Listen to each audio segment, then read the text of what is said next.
Bien, comenzamos a grabar la dinámica de la paracha 36 de Jaloteja, cuando haga subir, y el capítulo 7 del libro Shoftim, del libro de Jueces. Antes de comenzar, vamos a recitar la bendición. Bendito eres tú, oh Creador, Rey del universo, Creador de los cielos y la tierra, que das entendimiento y sabiduría para guardar tu ley y entenderla de todo corazón. Bendito eres tú, Adonai, dador de la vida, la cual tu justicia es justicia eterna y tu Torah la misma verdad. Baruch Hashem Adonai Olam, bendito sea el nombre de nuestro Señor por siempre. Amén y amén. Amén, y amén. Amén. Bien, primera ronda estaré dando un resumen de la paracha 36. Si alguien quiere abordar algo más, lo puede hacer, además de las haftarás. Y la segunda ronda continuaremos con el resumen del libro de Shoftim, capítulo 7. Bien, comenzando el capítulo de esta porción de la Torah, habla sobre la menorá, quienes debían de encenderla, que son los Kohanim, y tenía que estar en el centro, o sea, la menorá tenía que estar en el centro para la iluminaria completa. Menciona que esta fue labrada de oro puro. En capítulos anteriores ya habíamos mencionado de quienes fueron los que realizaron la obra. Recuerde que quienes debían de mantener el fuego también encendido era el Cohen y no el pueblo. El pueblo pues le tocaba traer lo que eran los materiales, sí, como tal, el aceite para encender la iluminaria y demás. Pero quienes debían de mantener ese fuego ardiente era el sacerdote. Seguimos con el proceso de la consagración de los levitas y su completa instrucción. Si se fijan, en el 11 de ese mismo capítulo, habla sobre que Aarón balancea a los levitas como ofrendas de movimiento va y ven. Cuando se menciona esto de, ¿verdad?, que Aarón los balancea como ofrendas, no es para hacer una ofrenda de ellos, hacer un sacrificio, porque hay gente que piensa que también habían sacrificios humanos, pues no, negativo, porque se basan en el texto de que una de las instrucciones que se le da a Abraham sobre el sacrificio de su hijo era para eso mismo. Pero esto es totalmente falso, porque en ningún momento hubo un sacrificio, sino que hubo una obediencia. Entonces, pues, Abraham escucha la voz del Creador y pone por obediencia. Por eso es que cuando Abraham va a hacer el acto, le dice detente. O sea, y el Creador provee el animal para sacrificio. No es que el Creador estaba probando el corazón de Abraham. ¿Por qué? Porque para ese tiempo sí, las naciones seguían haciendo sacrificio a Baales, haciendo sacrificios de sus hijos a los Baales. Entonces, pues, el Creador quería probar el corazón de Abraham. Entonces, pues, ahí vemos una clara enseñanza de obediencia, pero el Creador no demanda de nosotros que sacrifiquemos a nuestros hijos ni nada de eso, sino que eso lo hacían las costumbres de estos pueblos, los kenaní, los que habitaban la tierra en ese entonces, y las naciones que le ofrecen el sangre de humano a sus dioses.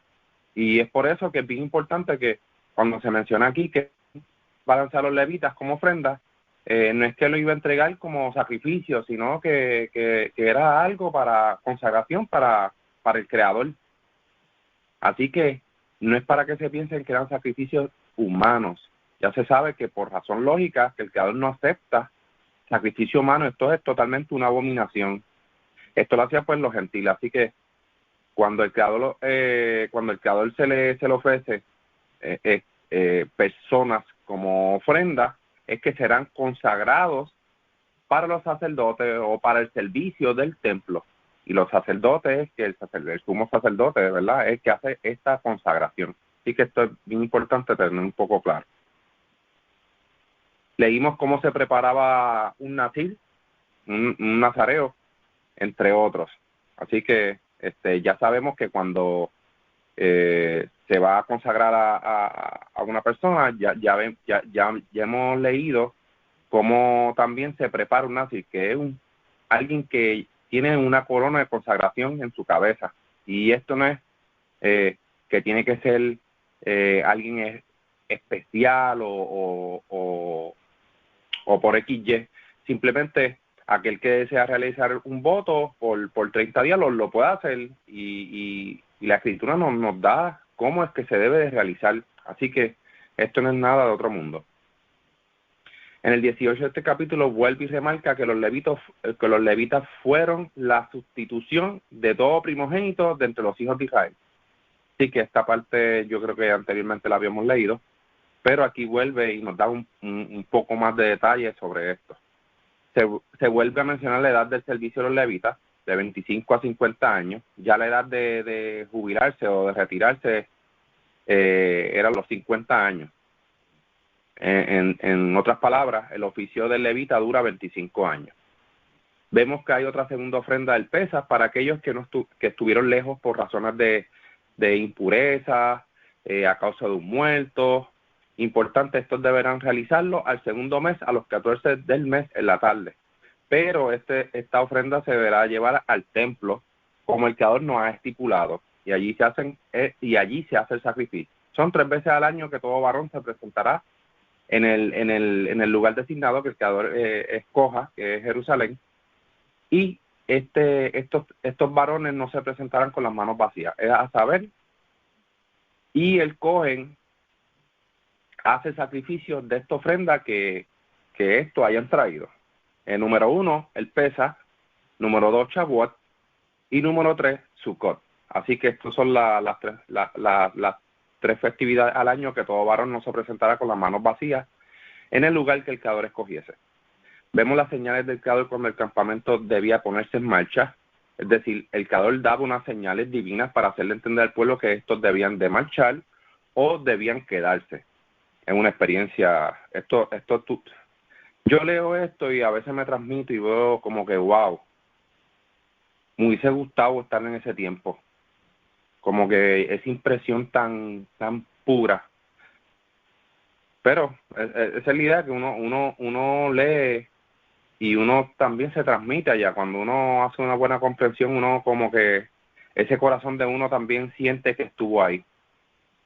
Las realizaciones de las trompetas de plata fueron para formar parte del campamento. Aquí vienen los diferentes tipos de sonidos y su representación. Estas, quienes debían de tocarla, eran los descendientes de Aarón, es decir, los sacerdotes. También se tocaban en las festividades y los inicios de mes. Vemos también la formación a un pueblo marchal, o sea, había un pueblo sabio que estaba siguiendo unas órdenes del creador.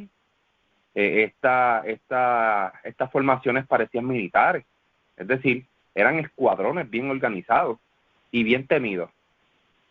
Basta con saber que el creador andaba con este pueblo, con nuestro pueblo, una sabiduría increíble, una formación increíble. De verdad que cuando Bilán vio eso, fue algo como que, me imagino que para pelo, como que wow, este pueblo, un pueblo entendido. O sea, miren estas formaciones de estos escuadrones, cómo se empleaban, cómo se dividían, era todo bien organizado. Así que por eso también el creador se llama el creador de los ejércitos. Moshe le habla a su suegro Yitro de Midian, lo cual aquí se llama Jobab. Al parecer Jobab era otro de sus nombres. Recordemos que él era un sacerdote de Midian. Yitro pues no aceptó la oferta ahí con el pueblo, a pesar de que reconoció la grandeza del creador sobre todo. Pero ¿qué pasó aquí? ¿Por qué Yitro no acepta una vez reconociendo como que el creador es el Dios de todos los dioses? Bueno, hoy en día pasa eso. Esto que está pasando, esto que pasó aquí, pasa hoy en día. A veces uno le habla de las maravillas del creador a gente, ¿verdad? Que pregunta, mira, ¿y cómo es eso? Uno le habla de las maravillas que el creador hizo con su pueblo, de las leyes, de las instrucciones de vida, la justicia, y cada quien hace lo que le da gana. Realmente cada persona hace lo que entiende que está bien.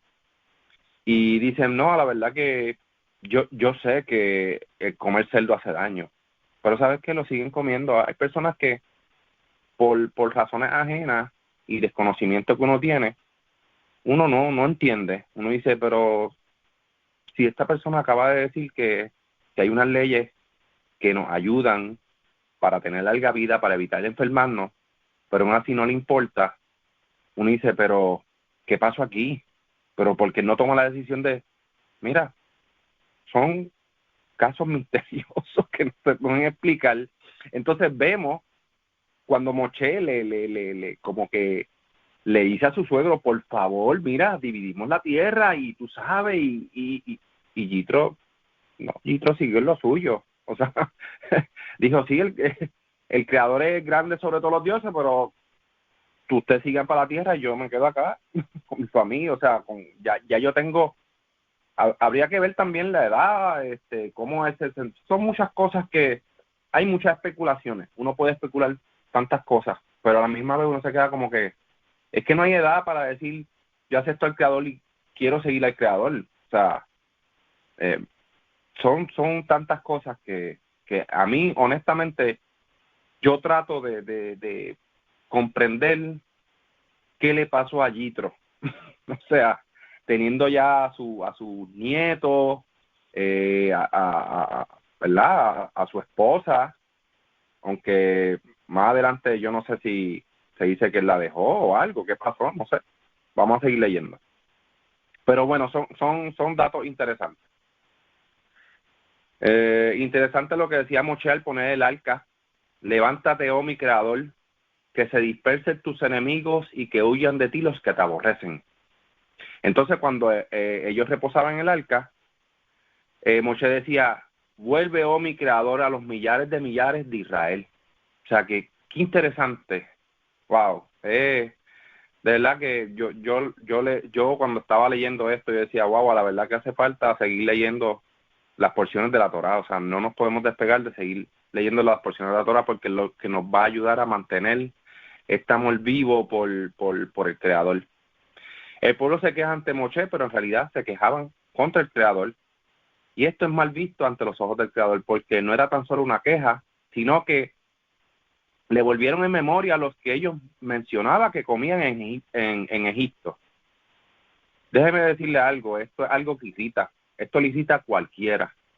Seguramente quienes comían muy bien eran los egipcios que se fueron con ellos y se dejaron llevar. Esto es lo que yo sigo pensando. El pueblo cayó porque se dejaron llevar por estos egipcios que salieron de allí y se juntaron, y lo mismo pasó con el becerro de oro. Es algo mío, según mi comprensión, lo que yo podía entender. Muchas de las caídas del pueblo fueron porque se dejaron influenciar por lo que esto es.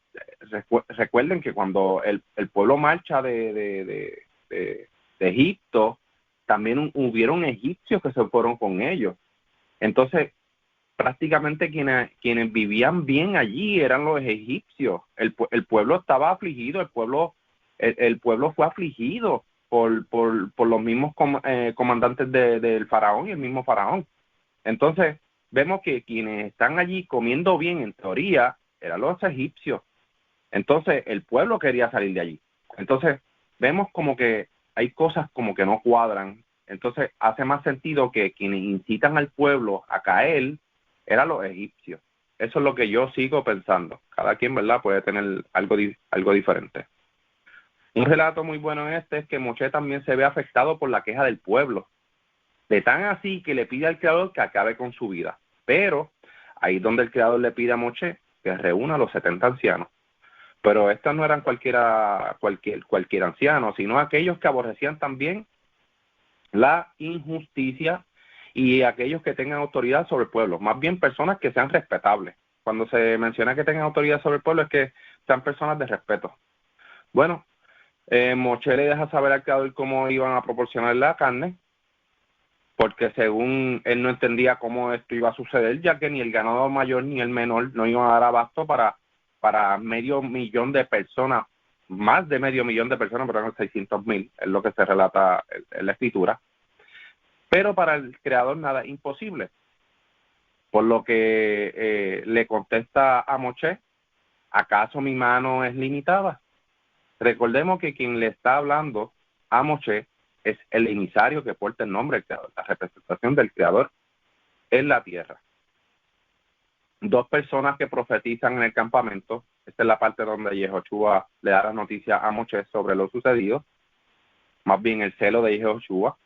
Interesante este relato por lo que Moisés responde: ya quisiera que todo este pueblo fueran profetas. Luego el pueblo come carne, o sea, la mano del Creador proveyó carne. Nosotros hoy en día debemos de pensar que todo lo que está pasando, están pasando muchas cosas, que si la comida, que si la leche, que si el racionamiento. Miren, podemos poner estos ejemplos. Quien nos va a proveer a nosotros es el Creador. Debemos de mirar y que nuestros ojos estén fijos en el Creador y confiar en el Creador y andar en justicia para que Él nos provea dentro de lo que está pasando hoy en día. Y así Él lo hará. Y esto se lo he demostrado a mucha gente. No digo mucha gente, sino es más bien mi núcleo. Yo soy persona que no temo a mal a alguno. Podrán decir que viene el peor racionamiento del mundo y que la comida se va a acabar, y sabes que yo estoy tranquilo y confiado y el Creador me va a proveer, y así ha sido. Y entonces trato de dar esa enseñanza hacia los demás. Miriam y Aarón murmuraron contra Moisés. Más bien yo voy aquí como un chisme, o sea, el celo de estos dos, más bien como un celo, que por qué el Creador escogió a Moisés, y por qué no a ellos, etcétera, etcétera. Esto provocó algo de mal visto ante los ojos del Creador. Realmente se quejaron, hicieron una queja, no lo hablaron. Un relato interesante en el cual podemos sacar un buen provecho hoy en día. Las quejas es bueno llevárselas al Creador y así estar evitando el chisme y quedar de mal visto a ojos del Creador. Cuando tengamos alguna queja, vamos a llevarlo con el Creador, no lo vamos a ver con otras personas. Eso es otra cosa que podemos aprender. Y seguimos, hay otras cositas más que pues quisiera mencionar, pero vamos a ver si alguien más quiere dar algún aporte sobre este resumen que se me haya quedado, o algún comentario a las aptaras. Pasaré una ronda según la secuencia. Adelante, Guía. Salón, gracias. Bueno, ya creo que mencionaste lo de la menorá. Es bien interesante, ¿verdad? Porque aquí comienza la instrucción, ¿verdad? La parashá comienza con la instrucción: cuando coloques la menorá, van a haber otras luces delante de la menorá que van a alumbrar, o sea, van a dar más luz a la menorá. Sabemos que la menorá era lo único que se mantenía constantemente encendida, incluso hasta en Shabbat, era el único fuego permitido en Shabbat, el de la menorá. Otra cosa que vemos en esta lectura es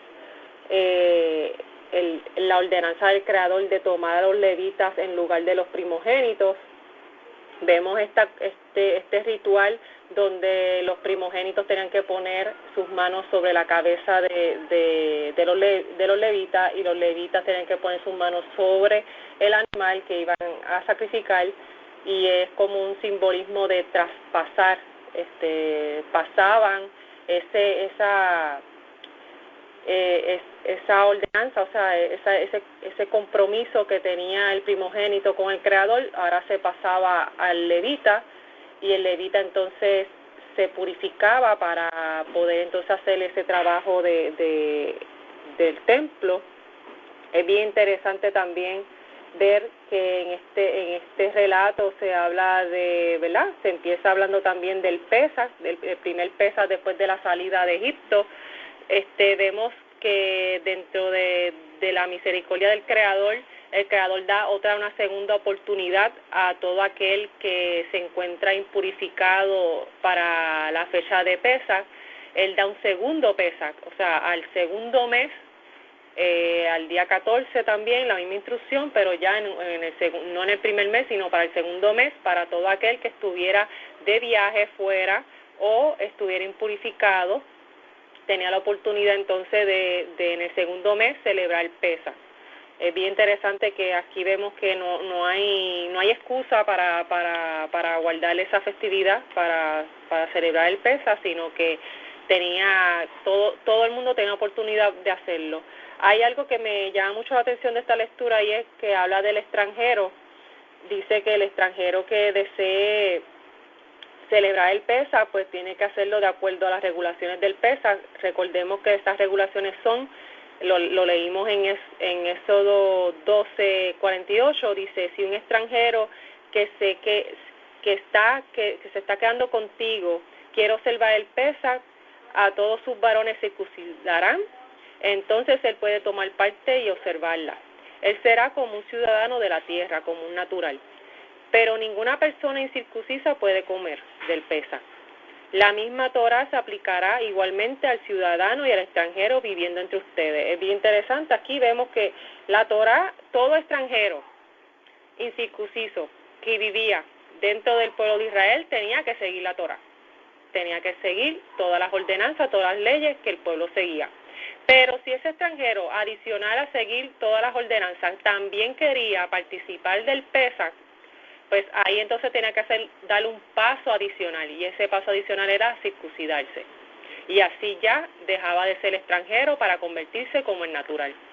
Es bien interesante, ¿verdad?, ver que el extranjero tampoco era excluido del pueblo, el extranjero se le aplicaba la Torá, no existía nada de ley de no ágida ni nada de eso, sino que el extranjero tenía que seguir Torá, tenía que seguir todas las leyes, con excepción de algunas pocas que eran específicas para el pueblo, y en una de ellas es pues la de participar del Pesaj, que aquí vemos que ya si el extranjero entonces decidía participar del Pesaj, pues ya ahí tenía que darle ese paso adicional para entonces convertirse a uno del pueblo. Otra cosa que llama mucho la atención es ver la señal que el Creador le daba al pueblo para que se movieran del lugar donde estaban, y esta señal era visible, era una señal con la nube. Por el día era una nube, por la noche era una columna de fuego, y cuando esta nube se levantaba del tabernáculo, pues ya era una señal de que el pueblo se tenía que mover. Vemos que el Creador manda hacer unas trompetas para hacer el llamado al pueblo de diferentes cosas. O sea, esas trompetas se utilizaban para diferentes llamados. Uno de ellos era para hacer asamblea, reunión de los ancianos, también para hacer asamblea y reunión de todo el pueblo. También se utilizaba para dar una señal para moverse, y también era un instrumento que se podría utilizar eventualmente si el pueblo estaba amenazado por sus enemigos, rodeado por sus enemigos, pues esas trompetas eran sonadas para el Creador dar aviso al Creador, y el Creador recordarse de su pueblo y protegerlo. Es bien interesante ver, ¿verdad?, que adicional al shofar también se utilizaban estas trompetas de plata. Otra cosa que me llama mucho la atención es el ofrecimiento de Moshe a su suegro y a su pueblo, y a los que andaban con el suegro de Moshe, porque el suegro de Moshe andaba con personas. O sea, él no estaba solo, sino que andaba con sus siervos, con pocos de su pueblo, con su familia, acompañando. Entonces, pues, él le hace como un aviso de su despedida, de que pronto ya él se regresaba para su tierra. Moshe le ofrece quedarse con ellos, que no se regresara. Le dice, ya tú reconoces y conoces al Creador, has visto todas las bendiciones, has visto todas las maravillas que Él ha hecho, no, quédate con nosotros para que también te beneficies de ¿verdad?, de estas bendiciones. Pero de igual manera, pues, el suegro de Moshe decide regresarse. Vemos también en este relato lo que mencionaste del castigo que el Creador le envía a este grupo del pueblo que están con la glotonería de querer comer carne y estar deseando regresarle a Egipto, después que lloraron, después que suplicaron y lloraron de que el Creador se acordara de ellos para que los sacaran de la esclavitud de Egipto. Son tan reacios que prefieren de nuevo estar en la esclavitud por carne, o sea, por migajas. Entonces el Creador se enfurece.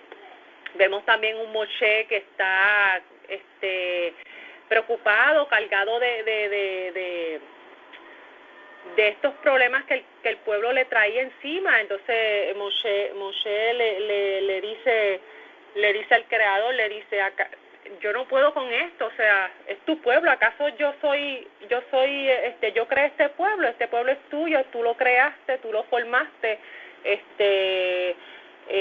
atiende su reclamo, y el creador pues eventualmente dice, sí, voy a atender este reclamo, pero este reclamo es un reclamo injusto, un reclamo que no da cabida en comparación a todo lo que el creador había hecho por ellos, o sea que no era como para hacer este tipo de cosas.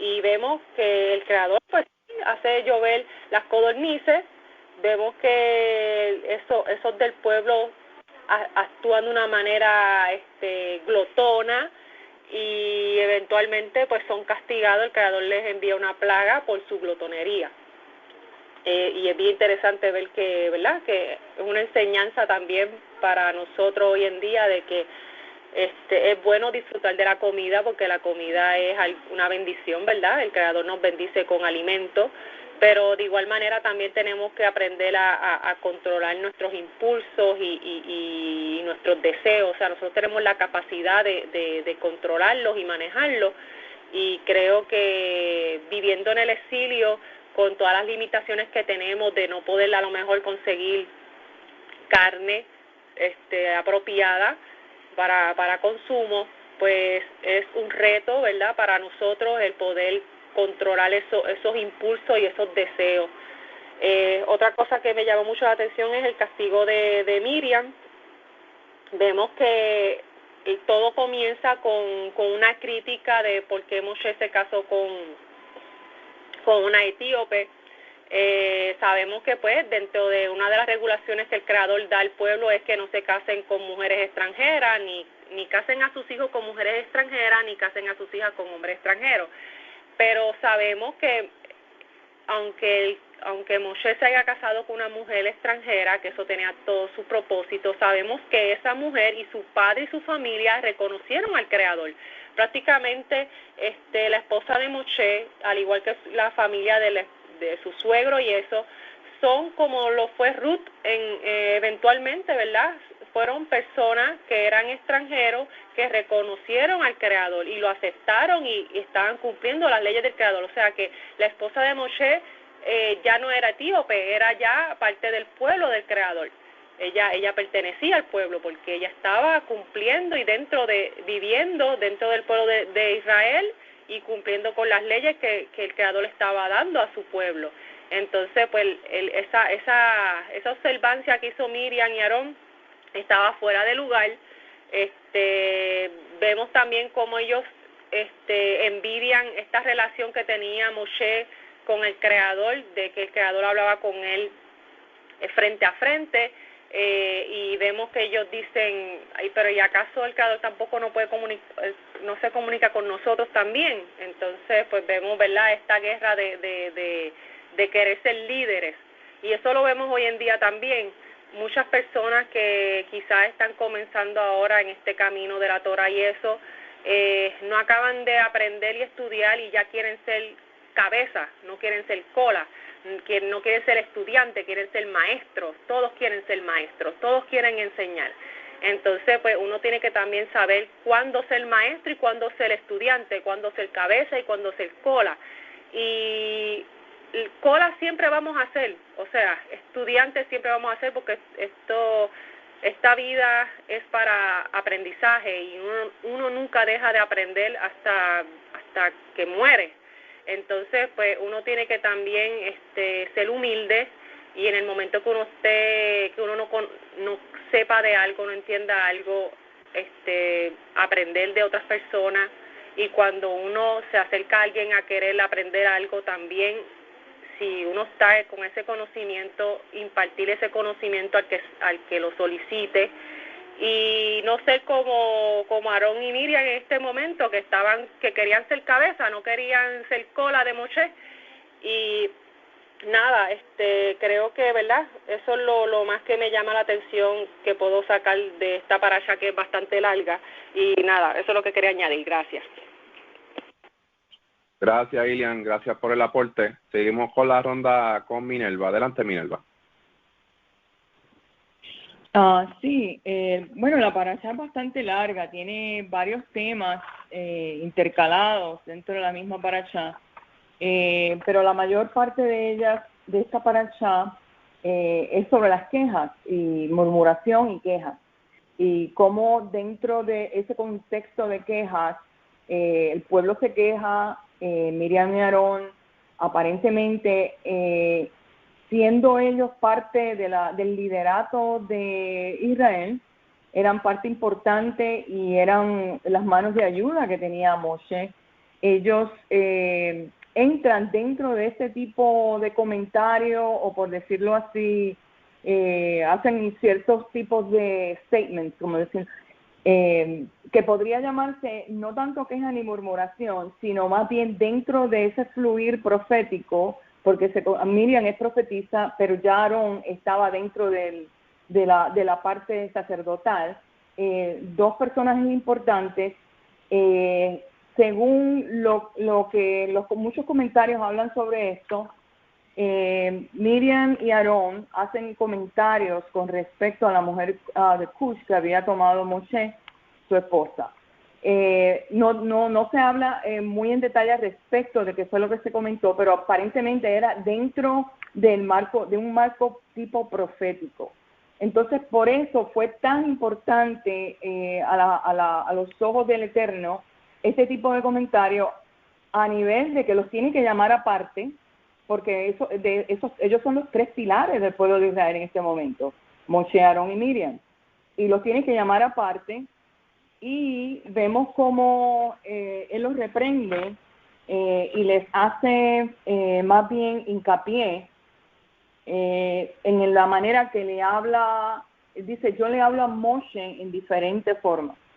Se le habla, dice, le hablo directamente de cara a cara a Moshe, le hablo, o sea, que más bien le hablaba por un tipo de profecía divina, por sueños, visiones. Dice que entonces me hago conocido a él, esto es el Eterno hablándole a Aarón y a Miriam en la forma de cómo él le habla a Moshe. Me hago conocido a él en una visión y le hablaré en un sueño. Esto no es así de mi siervo Moshe, que es como un siervo de confianza en toda mi casa. Con él yo hablo cara a cara. Es en una visión que no contiene alegoría. Le está hablando de un tipo de profecía muy diferente a la que pudiese haber tenido con el resto del pueblo. De modo que él ve una imagen verdadera de Elohim. ¿Y cómo pueden ustedes no tener miedo de hablar contra mi siervo Moshe? En otras palabras, yo le podría hablar a ustedes en alegoría, en un tipo de mensaje divino, pero no así como se le habla a mi siervo Moshe. O sea, que él está en una dimensión muy diferente a la que están ustedes. Entonces dice que el Eterno manifestó ira contra ellos y partió, pero entonces cuando la nube, porque era la manifestación, cuando la nube dejó su lugar sobre la tienda, ya Miriam estaba leprosa. Entonces nos podemos preguntar, bueno, ahí estaba incluido también Aarón en ese tipo de problema. ¿Por qué a Miriam? Recuerden que ya Moshe había tenido su encuentro, esos 40 días en el monte que tuvo cara a cara. Dice que cuando Moshe salió de ese encuentro, su rostro resplandecía, estamos hablando de luz. Entonces, sin embargo, Aarón pasó por un proceso de purificación, pasó por otro proceso. Ahora le toca a Miriam, y era menester que ella pasara por este proceso, para que entonces sí pasara por este proceso de purificación. Dice que Miriam estaba leprosa, blanca como la nieve. O sea, aquí hay un tipo de alegoría o metáfora, blanca como la nieve, no solamente por la lepra, por lo cual tenía que tener ese proceso de cuarentena, sino que era un reflejo también de cuando hay un encuentro. Ahora mismo pasa la nube y la deja blanca. Es como un tipo de paralelismo en el cual ahora Miriam iba a pasar un proceso de purificación para así poder ella entender las alegorías y las profecías por las cuales ella iba a manifestar. Recuerde cuando ella ella le hablaba a la roca y salía agua. O sea que hay que ver esto con una profundidad un poco más, más allá de lo que ella diga o haya dicho con Aarón, que cuál es el propósito detrás de todo esto y por qué el Eterno lo permite. Dice que ella blanca como la nieve, y cuando Aarón se volvió a Miriam, la vio leprosa. Entonces dice que Aarón le dijo a Moshe, por favor, Señor mío, no nos guardes rencor por actuar tontamente y pecar. que Miriam no sea como un niño, un nati muerto que sale del útero con la mitad de su carne podrida. Entonces Moshe clama en ese momento al Eterno, oh Dios, por favor, cúrala. O sea, los tres estaban bien unidos. Ellos sabían que ellos se sostenían unos a otros. Entonces, ¿qué pasa? Que aquí Miriam es puesta en una cuarentena.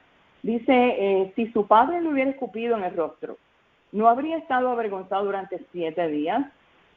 Que permanezca en cuarentena durante 7 días fuera del campamento y entonces puede retornar a su casa. Veo también aquí algo positivo. Veo dentro de eso que cayó a Miriam, veo como una gloria que va sobre ella en este momento. Veo ese contraste. Entonces dice que durante 7 días Miriam permaneció en cuarentena fuera del campamento y el pueblo no siguió. Dicen que el pueblo completamente se paralizó, no siguió adelante hasta que Miriam pudiera retornar a su casa. Entonces el pueblo, cuando ella sale, dejó a Getzerot y acamparon en el desierto de Parán. También tengo un comentario sobre Jobab, que dice que, un poquito más atrás, en el capítulo 10, dice que Moshe le dijo a su suegro, a Jobab, hijo de Reuel, el medianita. Aquí yo estaba leyendo ciertos comentarios, y algunos de los comentarios dicen que Jobab posiblemente era el yerno de Moshe. ¿Por qué? Porque Reuel o Yitro pudiese haber estado muerto y como él había sido sacerdote de Madián, le pasa el título directamente a su hijo, que su hijo era Jobab, que era el que se encontraba en este momento. Entonces Jobab había dirigido a Moshe a través de esas montañas y el desierto. Le hace el ofrecimiento de quedarse, le dice Moshe, bueno, tú estás familiarizado con los lugares donde vamos a acampar en el desierto y puedes ser nuestro guía. Si vas con nosotros, compartiremos contigo cualquier bien que el Eterno nos conceda. En este versículo 32 no se dice si él aceptó o no aceptó. Algunos comentarios dicen que al no haber una continuación, que posiblemente, obviamente estos son interpretaciones, que posiblemente él sí siguió con Moshe. Entonces, luego de ese versículo dice que los israelitas marcharon la distancia de un viaje de 3 días, que posiblemente, como está el nombre de Jobab incluido en ese grupo de versículos, que posiblemente él sí se quedó y que ellos pudieron seguir el viaje por 3 días desde la montaña. También vemos el capítulo 11 que comienzan las quejas, de aquí que el pueblo comienza a quejarse y eso no le fue bueno delante de los ojos del Eterno. Entonces cuando el Eterno lo oyó, manifestó su cólera y se encendió el fuego, consumiendo al extremo del campamento. Sin embargo, el versículo 4 dice que la multitud mixta, el Melos Hagoyim o el Erez Ras, como dice también el libro de Éxodo, multitud mixta que salen con ellos de Israel, comenzaron a tener fuertes ansias, o estaban como, hay una palabra en inglés que es great craving, como que estaban deseando comer carne, y entonces comienzan a hacer memoria de lo que podían comer en Egipto. Dice que ellos tenían pescado que podíamos comer en Egipto sin costo alguno, junto con los pepinos, melones, puerros, cebollas y ajos. Y entonces dice que ahora nuestros espíritus están secos, con nada sino el maná delante de nuestros ojos. Por eso esta queja no fue solamente a Moshe, sino fue a la misma provisión divina que ellos estaban recibiendo. De manera que sí no le agrada al Eterno este tipo de queja. Entonces ahí promete carne, obviamente. Entonces, como él lo hizo a través de Moshe, reúne a 70 de los ancianos de Israel. Entonces luego vemos las codornices, en el capítulo 11 ya vemos aquí del 24 y 25, y se causó que el espíritu, esto de los que estaban profetizando en el campamento. Pero entonces vemos este es el capítulo 11, en el versículo, lo tengo aquí en el 32, el pueblo anduvo de un lado a otro ese día, toda la noche y al día siguiente, y recogió codornices. Incluso aquellos que consiguieron la menor cantidad habían recogido 10 homers. El pueblo las esparció en derredor del campamento. Dice que la carne todavía estaba entre sus dientes cuando el pueblo empezó a morir. La cólera del Eterno se manifestó contra el pueblo y él los golpeó con una plaga extremadamente severa. O sea que esos deseos que no provenían del Eterno, pues obviamente como ellos desecharon a través de esa queja, desecharon esa provisión divina, pues hay una manifestación, hay una causa y un efecto. Entonces esos mismos que habían tomado una cantidad de 10 homers, yo estaba leyendo que más o menos eso equivale a 453 kilogramos de carne. Ustedes se imaginan una persona regular que pese 120 libras, estamos hablando de aproximadamente 60, 70 kilogramos. Eso es un peso de 120 libras. Ustedes se imaginan 453 kilogramos de carne, y estos fueron los que recogieron poco, recogieron esa cantidad. O sea que era en demasía, o sea que había aquí un mensaje, causa y efecto. Entonces dice que esto causó cólera otra vez y lo golpeó con una plaga muy severa.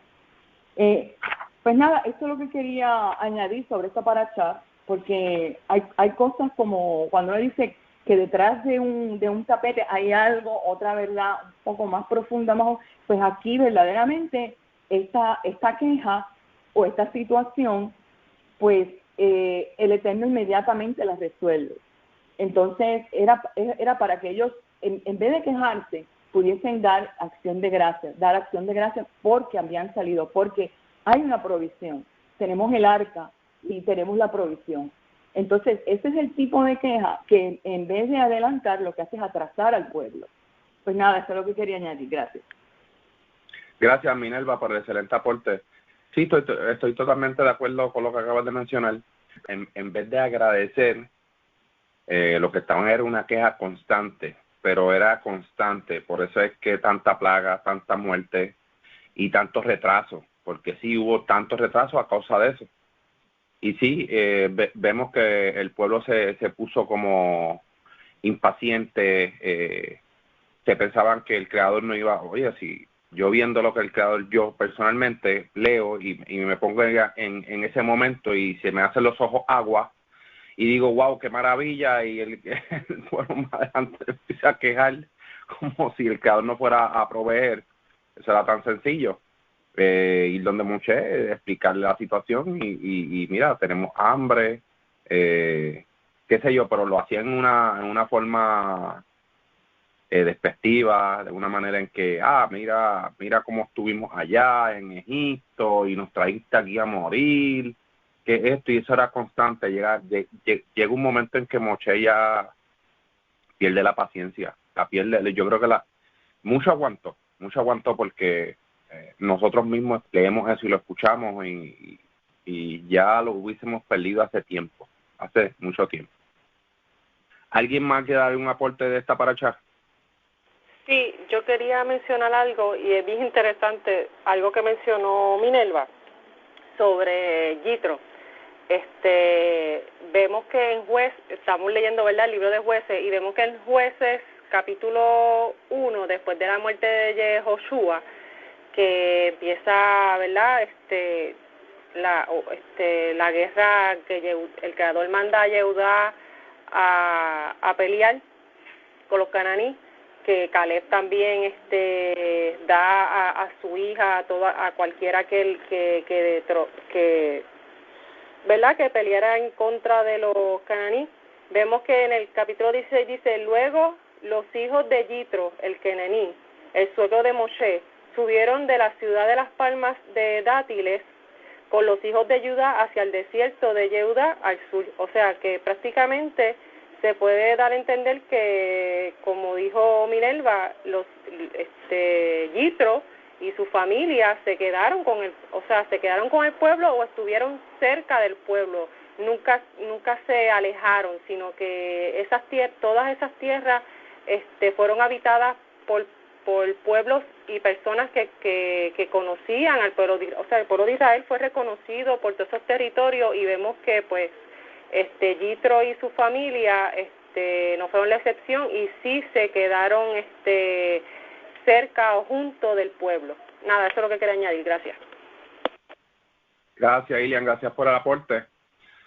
De eso se trata los aportes, de eso se trata esta paracha, de traer esos buenos aportes y complementar lo que bien se está redactando aquí. Así que aportes bien interesantes. Gracias por eso. Bien, en el capítulo 7 de Shoftim vemos la continuación de lo que sucedió en el capítulo 6. Vemos que comienza con que ya habían sentado pueblos numerosos frente a Gideón. Y el Creador le deja saber a Gideón que el pueblo era mucho para hacerle frente a esta gran multitud a la que se iban a enfrentar. Y el Creador le deja saber a Gideón que hable tales palabras, que quien tenga temor se vuelva a su casa, y de estos 32,000 se van 22,000. O sea, prácticamente se quedaron 10,000. El Creador sigue probando el corazón del pueblo, de los que andaban con Gideón, para ver quiénes realmente querían enfrentar a esta multitud o quiénes quería saber a estos hombres valientes, sacar los hombres valientes que realmente querían pelear. Al final del cabo, después de todo, fueron 300 varones que lamieron las aguas porque allí el Creador los probó. 300. Yo sé que esta paracha se había repetido en años anteriores.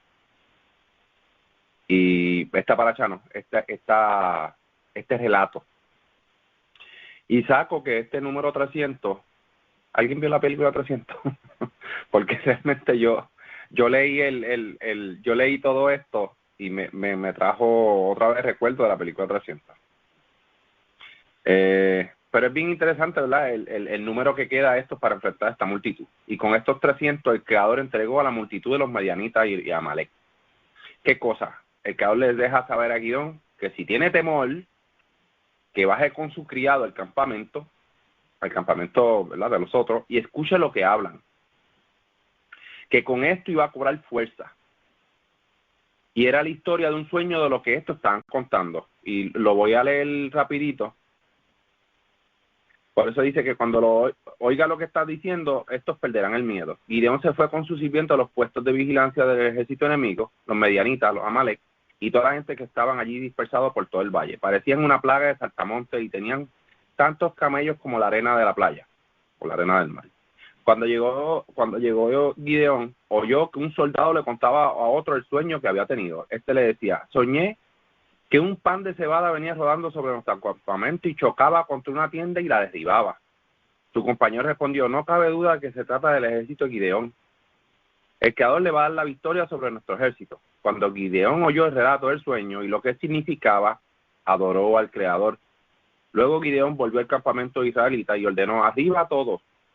El Creador nos va a dar la victoria sobre este ejército de medianitas. Gideón dividió a sus hombres en 3 grupos y les dio trompetas y cántaros vacíos. Dentro de los cántaros pusieron antorchas encendidas. Después les dijo: al acercarnos al campamento me digan: fíjense a mí y hagan lo que me vean hacer. Cuando mi grupo y yo toquemos la trompeta, ustedes también hagan sonar la suya y griten por el Creador y por Gideón. Gideón y los 100 hombres que estaban con él, o sea, dividieron el campamento entre 3, 100.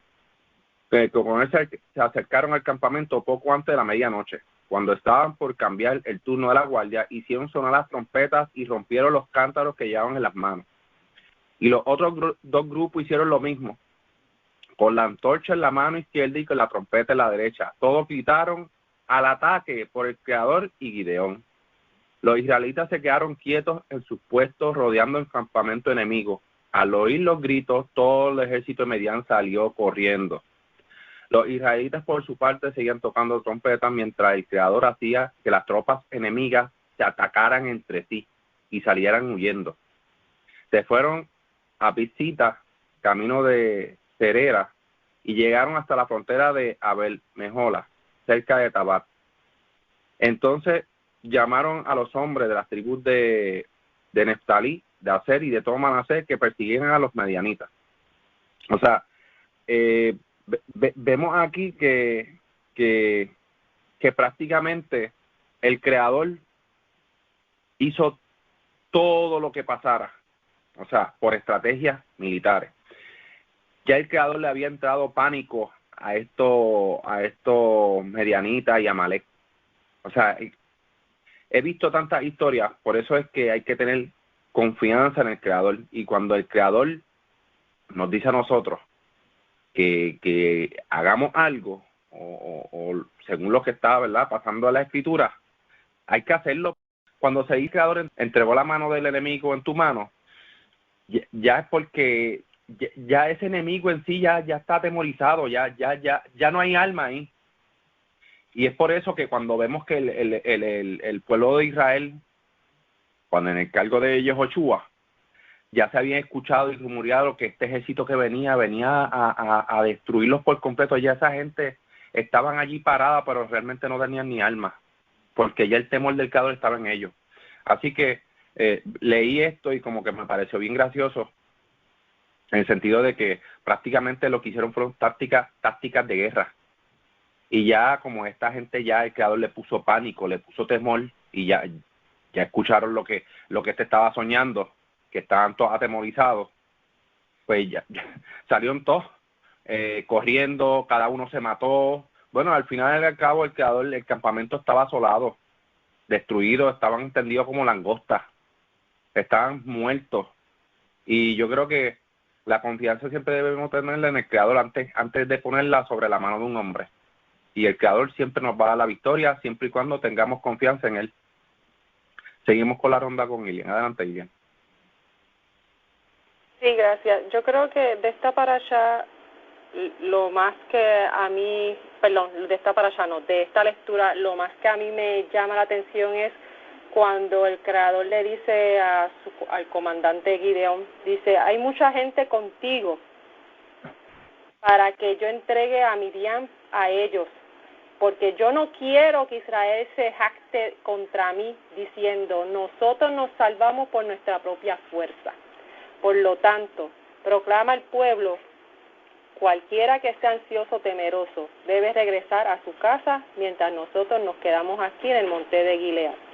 Es bien interesante ver que toda la ordenanza del Creador de hacer regresar a parte de los que estaban allí, en realidad el propósito era porque el Creador no quería que el pueblo, después de ganar, ¿verdad?, la batalla, se jactaran diciendo fue por nuestra propia mano, sino que el Creador quería demostrarle al pueblo y también al pueblo al que estaba atacando que el Creador es el que pelea por ellos. O sea, no son ellos los que están peleando, es el Creador el que se está enfrentando contra los enemigos de Israel. Y algo que mencionaste, que si a ti te recuerda la película 300, a mí más bien me recuerda la guerra de los 7 días o la guerra en Yom Kippur, la guerra de Yom Kippur, donde vemos que países con fuerza militar se unieron contra Israel y Israel prevaleció. Incluso en la guerra de Yom Kippur sabemos que los atacaron en un día que era sagrado para el pueblo, los tomaron por sorpresa y de igual manera pues Israel salió victorioso, porque no es Israel que pelea sus guerras, sino que el Creador es el que pelea las guerras de Israel, y el Creador siempre está con Israel, incluso aun cuando sabemos que ahora mismo el pueblo de Israel, lo que se le conoce el Estado de Israel, es un Estado laico, un Estado que no sigue Torá. De igual manera el Creador no se olvida de su promesa, no se olvida de su pueblo, y todos los justos de la tierra, el Creador siempre da la batalla por ellos. Y nada, eso de verdad que, ya que tú resumiste también el capítulo, pues yo creo que para mí eso es la enseñanza que se puede sacar de esta lectura de Jueces. Lo vemos que también otra cosa que podría decir es que Gideón prácticamente es un soldado valiente, parecido a lo que fue Josué. El Creador estaba con él peleaba, ¿verdad? Dirigía al pueblo, al ejército del pueblo a batalla. Vemos que él anteriormente ya se había enfrentado, Débora lo había alentado, esta vez pues del que lo acompañaba, el que lo alienta también. O sea, vemos que también Gideón, a pesar de ser valiente, también era precavido y todo el tiempo esperaba una señal o una demostración para tomar ese valor, esa fuerza para enfrentarse. Y nada, eso es lo que quería añadir. Gracias. Gracias, Ilian, por el aporte. Voy a leer algo aquí rapidito. Dice, esa misma noche el Creador le ordenó a Gideón, levántate y ataca a los medianitas. Yo te daré la victoria sobre ellos. Pero si tienes miedo de atacarlos, baja al campamento con tu sirviente pura. De hecho, él bajó al campamento. Eso quiere decir que tenía miedo. Él cogió valentía cuando escuchó lo que en el campamento estaban hablando, la historia del sueño. Entonces ahí cobró fuerza y atacó. Lo que me está curioso es que sí, desde un principio se veía que Gideón, cuando Débora le dice las palabras, él dice, espérate, yo voy ahí, pero si tú vas conmigo. Entonces vemos esta pequeña historia aquí de lo que está pasando, el relato de lo que está pasando. Y sí, aparentemente Gideón era una persona valiente, pero al mismo tiempo tenía también temor. Es normal en el ser humano que tengamos temor. Así que yo creo que esos son datos que nos ayudan a que seamos humanos. Y sí, toda la historia nos enseña que cada acto de valentía hay un ser humano detrás. Y el Creador lo alienta para que seamos fuertes y valientes. Seguimos con la ronda con Minerva. Adelante, Minerva. Sí, me llama mucho la atención de los 300 hombres que lamieron el agua. A pesar de que habían tantos, solamente se escogieron 300, lo cual me habla de estrategia también. Veo mucho que él está, es más o menos como Moshe, que Moshe sí dirigía al pueblo, pero a través de él, pues el pueblo recibía esas direcciones, no solamente de su inteligencia, sino que esa estrategia estaba unida a una dirección directa con el Todopoderoso, con el Eterno. Y entonces el Eterno indica que quienes se retiraban por temor de la batalla, que lo hicieran por la madrugada, con el propósito de no avergonzarlos delante de los que se quedaban para luchar, que también todos tenían el entusiasmo de luchar, pero no, o sea que por dignidad, ustedes no van a ir, estos 300 sí, pues entonces nos mandó por la madrugada para proteger la dignidad de ellos. Entonces hay otra observación que un comentario dice, quien se arrodillaba para beber lo hacía directamente del agua del río, mientras quien se arrodillaba tomaba el agua con su mano, la llevaba a su boca y la absorbía lamiendo su lengua. O sea que estaban los que se arrodillaban y los que la lamían. Unos la cogían con en la mano y otros que la lamían. Entonces, entiendo yo que el que lamía directamente del agua, hay cierta metáfora, hay cierta conexión con el agua, con la palabra que está corriendo en ese momento, que cobra cierto tipo de vida, ¿no? Para estas personas que en este momento estaba Gedeón tratando de hacer su estrategia. Pues nada, veo aquí una estrategia, como lo había dicho la semana pasada, una estrategia espiritual, una estrategia directa, una conexión directa con Elohim, relacionada con el pueblo y con su victoria. No solamente ellos confiaron simplemente en su inteligencia o en su estrategia militar, sino que su dependencia era totalmente, realmente a la estrategia de Elohim. Entonces, por eso vino su victoria, a pesar de que eran menos que los madianitas. Y eso se nota en nuestra vida. En nuestra vida también eso se aplica. O sea, a pesar de que nosotros tenemos cierto conocimiento secular o cierto conocimiento en general, como dijo Ilian también ahora mismo la tierra de Israel, hace falta ese elemento de conexión espiritual.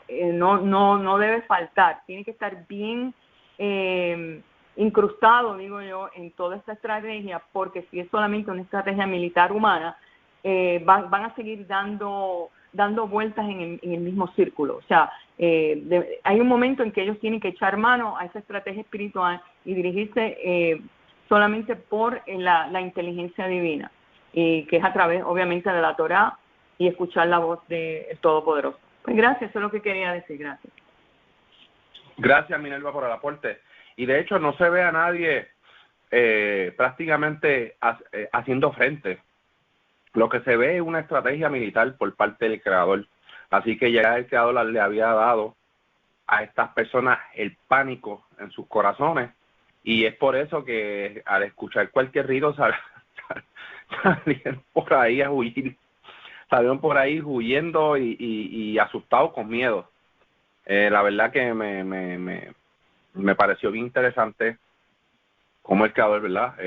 A través del corazón, cómo puede darle temor a estas personas, y eso es algo que lo vemos desde el principio, y para mí es sumamente wow. Yo reflexiono en esas cosas y yo digo, la verdad que el creador, cuando uno le pide algo al creador y el creador, tú quieres que el creador te muestre, te lleve esa confianza, ese anhelo de que tú confías 100% en él, hace que el creador ponga temor también en otras personas y te tengan respeto, te tengan favor, te escuchen y te vaya bien todos tus caminos, porque el creador también levanta personas de otros lados para también atacar.